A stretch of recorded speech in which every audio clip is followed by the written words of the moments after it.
Terhitung sejak hari ini, 4 September 2020, Komisi Pemilihan Umum menggelar tahapan pilkada serentak dengan membuka pendaftaran calon. Namun, lantaran digelar dalam situasi pandemi, pendaftaran calon kepala daerah dirancang menerapkan protokol kesehatan COVID-19.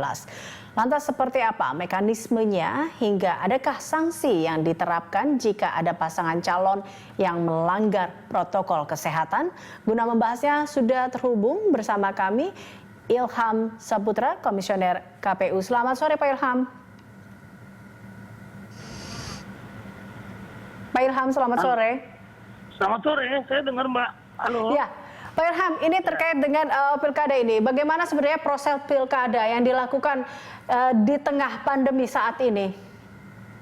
Ya, kami dari KPU Republik Indonesia yang menerbitkan regulasi terkait dengan pilkada tahun 2020 yang akan datang, tentu kami sudah membuat peraturan KPU tentang bagaimana menjalankan tahapan penyelenggaraan di masa pandemi COVID-19 ini. Ya, kami sudah membuat PKPU nomor 6 tentang bagaimana prosedur setiap tahapan untuk kemudian setiap penyelenggara kami pertama memastikan mereka menggunakan APD, masker dan segala macam terkait dengan APD. Kemudian juga kami berikan juga peraturan tentang mengatur tentang bagaimana teman-teman dari para calon ini dalam mengajukan pendaftaran. Harusnya memang tidak boleh kemudian datang beramai-ramai atau kemudian datang ramai sekali seperti itu, karena itu jelas sekali melanggar protokol COVID-19. Nah, kami sudah sampaikan itu kepada para calon. Juga nanti ketika kampanye juga demikian akan diperbanyak dengan media sosial. Nah, jika pun ada tatap muka, itu kami batasi jumlah yang hadir hanya 100 orang saja.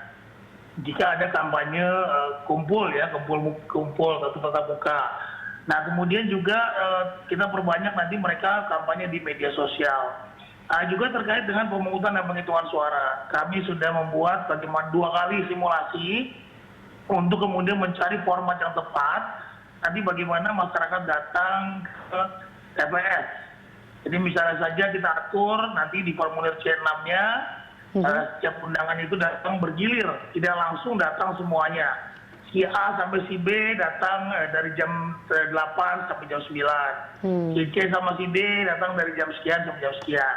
Sehingga kita dapat menghindari kerumunan, ya, sehingga physical distancing juga bisa kita kita laksanakan. Nah, kemudian juga nanti para petugas kami akan menggunakan sarung tangan, masker, dan face shield. Dan tidak diperbolehkan berkontraksi langsung dengan teman-teman atau dengan para pemilih kita. Nah, pemilih juga nanti kita siapkan portable cuci tangan di pintu masuk, pintu keluar. Kemudian setiap pemilih nanti akan diberikan sarung tangan, ya, agar mereka nanti merasa aman ketika melakukan pemungutan suara. Setelah mereka mencoblos, baru nanti kemudian dimasukkan dalam kotak suara, mereka bisa melepaskan sarung tangannya. Dan nanti cara untuk membubuhkan tinta di jari para pemilih itu nanti kita buat semacam cotton bud atau apapun namanya, tidak dicelupkan, tetapi cukup dioleskan saja kepada para pemilih. Setelah itu di pintu keluar nanti ada portable cuci tangan lagi. Nah, jadi kita buat protokol COVID yang sangat ketat di setiap tahapan-tahapan penyelenggaraan Pilkada 2020 ini. Oke. Nah, tapi Pak Ilham, adakah mungkin diberikannya sanksi tidak? Atau adakah sanksi jika ada paslon yang melanggar? Ya, harusnya ini dalam peraturan kami buat, ya, kami meminta agar kemudian dalam melakukan pendaftaran tidak berbondong-bondong, tidak kemudian bikin kerumunan dan sebagainya.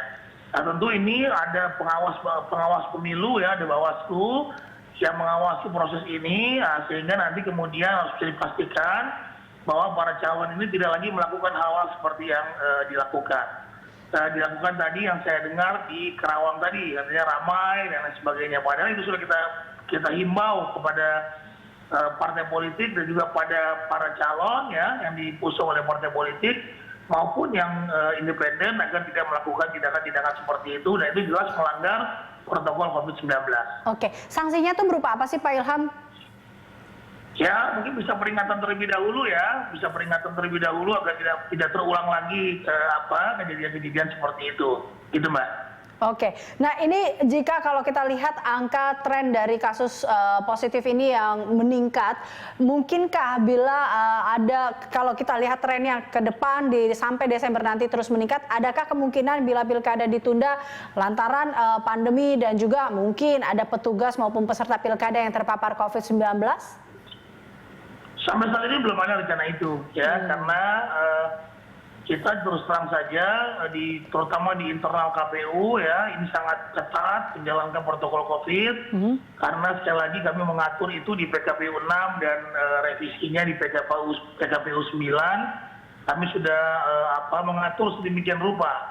Nah, kami tidak mau sebetulnya ini terjadi ya, tapi sampai sekarang alhamdulillah tidak ada yang kemudian menjadi klaster dari penyelenggaraan pilkada untuk yang terkena COVID-19. Nah, jadi ini kami jaga betul agar kemudian kalaupun ada, misalnya saja ada petugas kami yang positif atau reaktif gitu ya, kami langsung segera melakukan tindakan-tindakan berkoordinasi dengan gugus tugas atau dalam hal ini sekarang namanya adalah Satgas ya, penanggulangan COVID-19. Dan itu selalu kami lakukan. Okay. Nah, kemudian juga untuk mengantisipasi hal-hal yang tidak kita inginkan, setiap rekrutmen bagi penyelenggara atau panitia penyelenggara di badan ad hoc, kami selalu memerintahkan kepada mereka untuk rapid terlebih dahulu. Sama seperti kemudian para calon yang akan mendaftar sekarang ini. Mereka harus swab terlebih dahulu, kemudian nanti baru bisa kita proses terkait dengan pendaftaran menjadi calon kepala daerah. Oke, baik. Terima kasih Pak Ilham untuk telah bergabung bersama kami dalam Prime Time. Pemirsa, Ilham Saputra, Komisioner KPU.